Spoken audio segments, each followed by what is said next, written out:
And what we're going to do now is we're going to start taking off the finish. Now there's a lot of people that are into like chemical strippers and things like that, and I guess that's okay. The problem I find with chemical strippers is that that chemical gets into the wood and it can cause you problems later on when you're putting the finish on. So I'm sure there will be people who argue with me, and if you're one of those people, don't bother, because if you want to do it your way, cool, knock yourself out. I just enjoy doing it my way.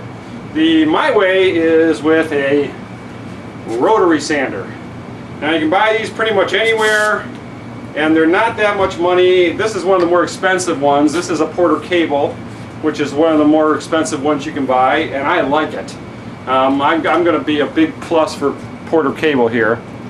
I am not a Porter cable rep, so please don't, think I'm trying to sell you something. But this is a very good tool. I've had it for a long time.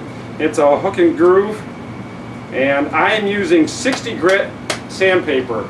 I want it to get through this finish fast. I want this to be right down to the bare wood. So I always use one of these. Now we did not show this on the last year's project. I always use a really good, this is a 3M breather mask, and it goes all the way down, I think, to 5 microns.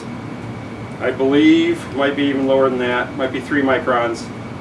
And I found that this mask works really well. I just got this at Home Depot. It's not the one of the $500 professional ones. This is probably a 40 bucks.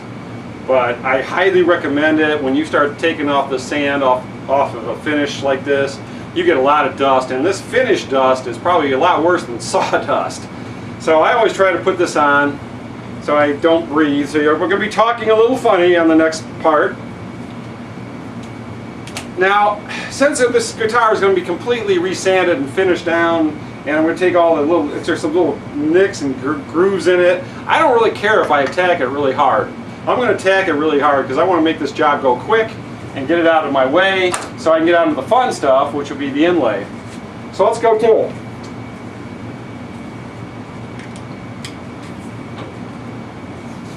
Helps if you plug it in.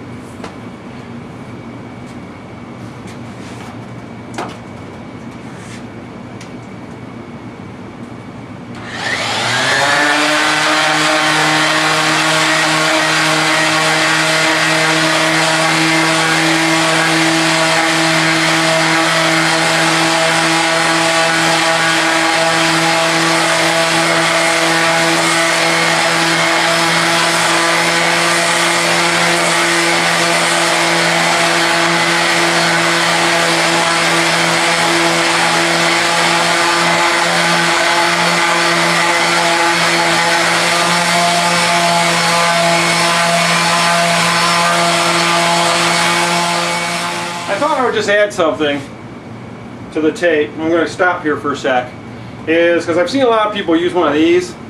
This is a belt sander. This is a real nice belt sander. This is a Makita, and you can get these in a lot of places. Nice high-end brand, but I really don't recommend this. I would take that finish off fast if I use this. The problem is that because of the way the belt sander works, I could very easily put a groove in this. I could probably do the job with this in 5 minutes. But would it be a good job? This is probably going to take me about 20, but I know it's going to be nice and smooth. So I don't recommend using anything like this. Stick with the rotary sander. You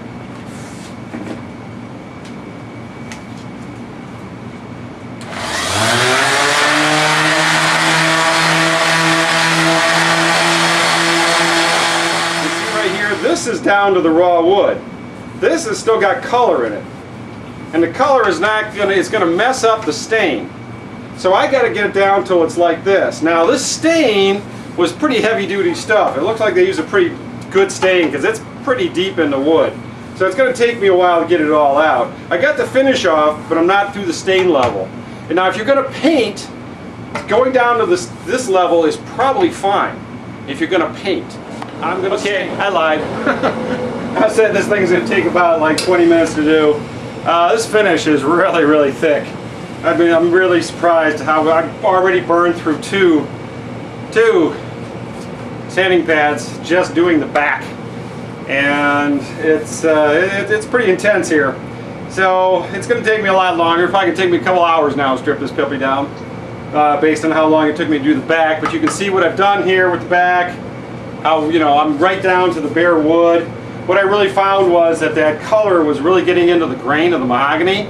That's definitely what this is on the back, and it's getting all the color off was really a lot. But I'm going to be doing the back in like a dark blue, so I don't want things turning purple on me. So I had to make sure I got it down real tight. You never know what you're going to find once you get the color off. One of the things I thought was true about this guitar was that it was one piece, that the whole body was one piece. And I found out now that I'm wrong. You see, I thought that because there was no seam in the back. No, there's no seam in the back, there's a seam down here.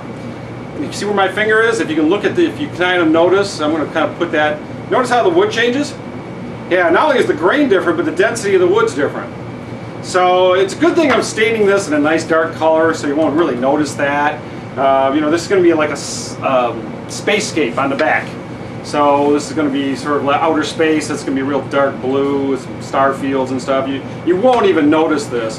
But if I were doing this as like a natural and I was sanding this through and I'd seen that, it'd be like, oh boy.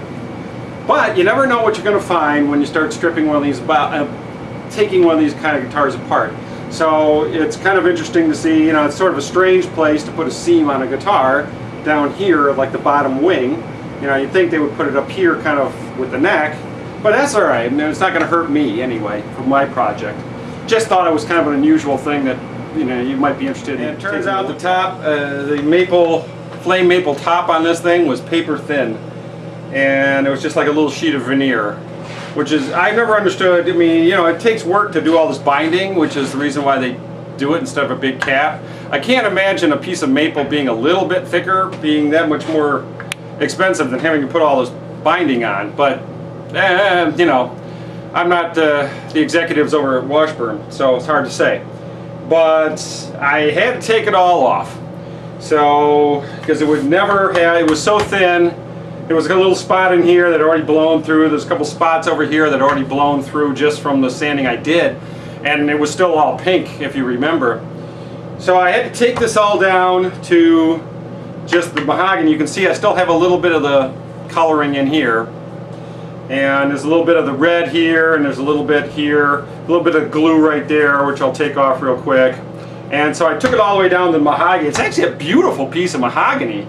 So I really don't see much of a problem with the guitar turning out great despite this. And so what I'm doing is I'm taking a belt sander. I know I just said earlier don't use a belt sander, but I have a lot of experience with this. There's a couple things I'm going to do along the way, and I'll tell you when I think it's kind of a dangerous thing for you to try, at least, you know, if you haven't experimented with it. I got my Makita belt sander out, and I'm just taking it straight down. Once again, if you're not good with a belt sander, do not try this at home. This is the quickest way to wreck the top of your guitar. If you have to have a very light touch. You don't want to push the belt sander. You push the belt sander down and it's at a slight angle. You could put a serious groove in the top of your guitar, something obviously you don't want.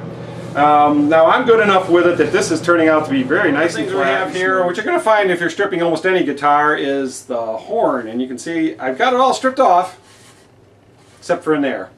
Now you can do that by hand, and sometimes I'll go in there with a Dremel, but that's not a very good idea. Unless you're really, really good with a Dremel, I don't recommend you're going to do that because you're going to mess up your wood. So, I've got a buddy and client that is close by, Smokebox Instruments. Here's Brian. Come on in, Brian. Say hi to everybody. Hello, everybody. There you go. Nice to see you. And he has an oscillating spindle sander, which is really what you should use. Spindle on it, and this will go up and down. And what we're just going to do is just take this and just move it around inside, and it'll take that color off so quick, you'll be amazed. So let's just put our air on. Here comes the noise.